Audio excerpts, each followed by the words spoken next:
basically the situation remains the same as it was the last time I gave you guys an update.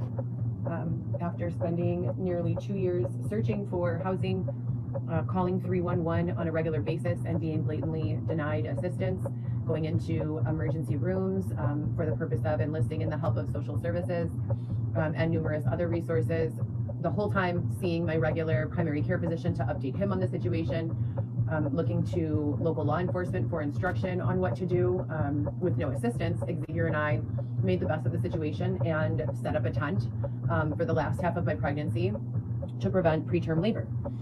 The first half of my pregnancy, Xavier and I were carrying and pushing 300-pound, 200-pound carts full of our luggages to go visit my children and drop off food and give them hugs and say hi, etc. and so forth. And that was my first, this is my first experience of homelessness. So it's been awful, to say the least. I would not wish it on anyone. And as I've said so many other times, in 2024, no one should have to be homeless. We have the resources. No one should have to be outside homeless. It's just not acceptable. I gave birth to my son in February, and I'm not permitted by court order to discuss what is currently going on with my son. I think that in itself is or should be unlawful.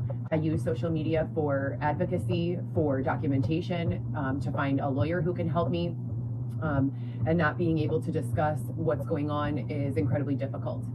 I am, very bothered by the situation. I do see him, but not quite enough. We were accepted into housing 2 days after he was born, as we were told we would be the entire time I was pregnant. So every single time we would go for help, they would basically just say, call 311, and we would call and no one would come. We were at Rush Hospital and we called 311 and waited 17 hours and no one ever showed up. We were at Northwestern and we were actually on 2 different occasions asked to leave the hospital and told that we could not wait for 311 there because, and this is a direct quote from social services, they had not had any success in 311 picking up homeless people since prior to COVID. Okay, so that was 311 from Northwestern Hospital. And they wouldn't even let us sit there in the waiting room, and I was pregnant. So around 28 weeks, I ended up having some signs of preterm labor.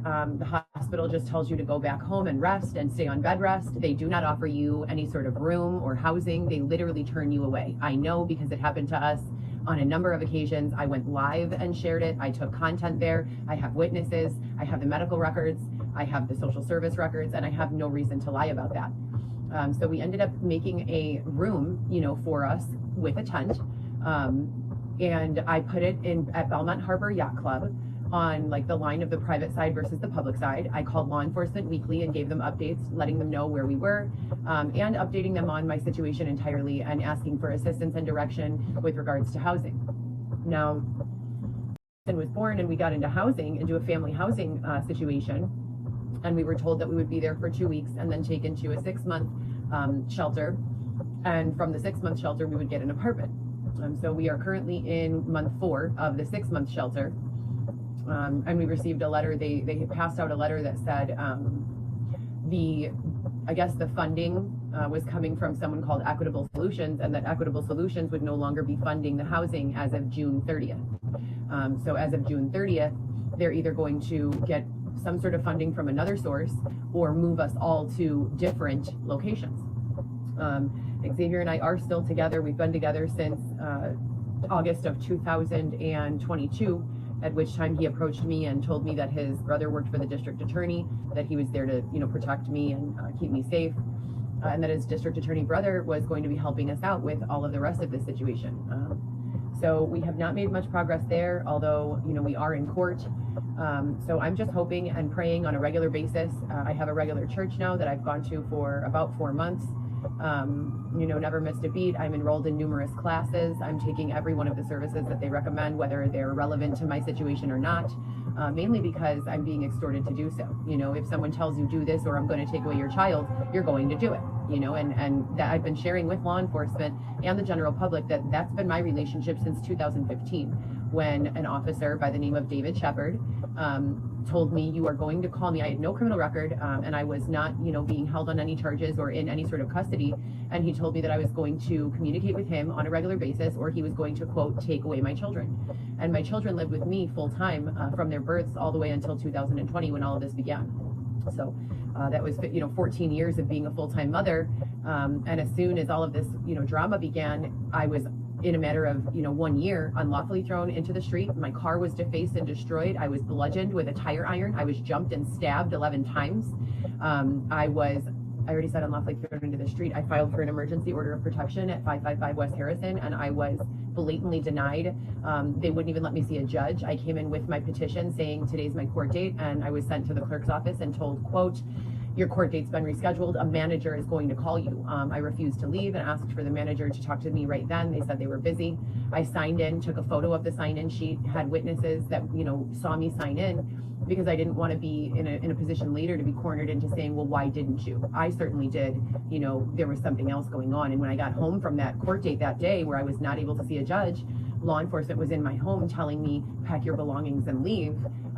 You're not welcome here. And I said, I have a lease to be here, and I'm legally allowed to be here, and I have, my mail comes here. So all of the ways that we in the United States of America establish residency as a tax-paying citizen, as a rent-paying, I was in a relationship at that time. My husband was Dylan, and I say husband because we had a prenuptial agreement, and we were together in a long-term committed relationship.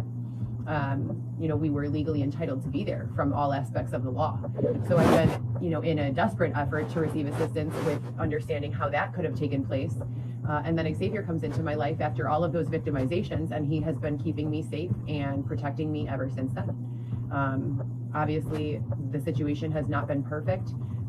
Was sent by God. His middle name is Mateo because I said, he is a gift from God. I was running low on steam and losing my will to live. Anyone who's been held in a tent for any length of time can tell you it is terrifying. You have no protection from the outside world. We were regularly bothered. If it wasn't by regular people passing by, it was by drug people who would, come by and try to offer or, solicit drugs from us or to us.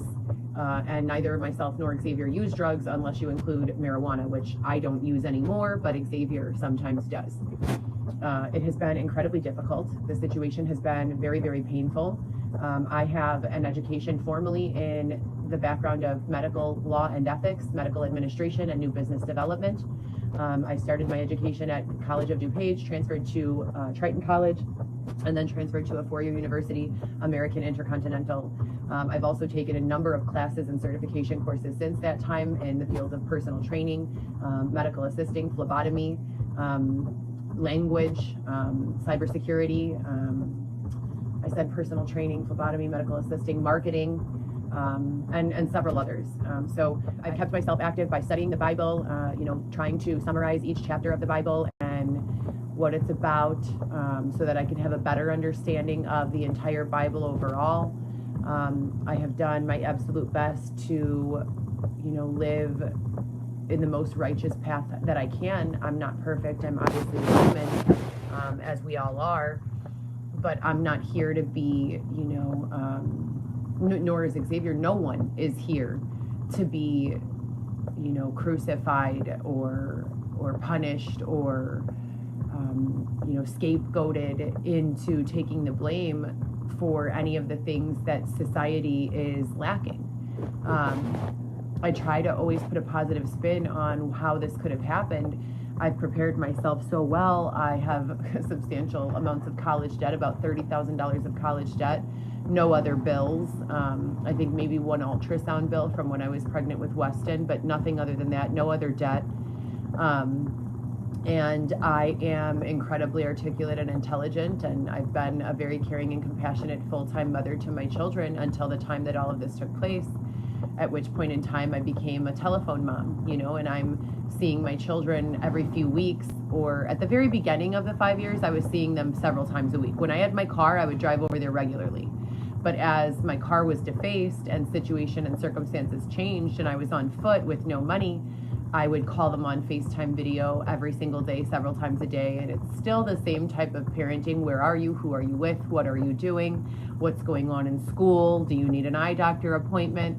Et cetera and so forth. But the physical affection that I would be giving my children is not there. And that is unfair, not only to me, but mostly to my kids. You know, kids need a hug sometimes. Kids need a mom who can just lay on the couch with them and watch a movie sometimes. It's been incredibly painful for me, and I'm sure my children as well. I have a 10-year-old, a 16-year-old, a 17-year-old, and now a 4-month-old son, 2 girls and 2 boys.